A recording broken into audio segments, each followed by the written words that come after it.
আজকে অভাবে পড়িয়া দেখেন আপনার আর ভাই নাই। অনেক সময় তো বর্তমানে মাও নাই বাবাও নাই, মা বাবা বলেছে নিজেরটা নিজে কইরা খা।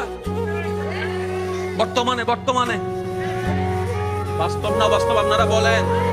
যে ছেলে কামাইতে পারে তারও আদর, তার বউরও আদর, তার ছেলে মেয়েরও আদর, নাতি নাতির বুকে টাইনা নাই। আর যে ছেলে সংসারে টাকা দিতে পারে না তারও দাম নাই, তার বউরও দাম নাই, এমনকি ছোট ছোট বাচ্চা নাতি নাতিরও দাম নাই। কথা বলেন ঠিক না?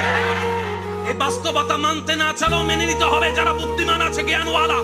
রব বলে যে দিলটা কাউকে দিস না যারা ভেঙে দিতে পারে, বরং দিলটা আমি রবের নামে ছেড়ে দে।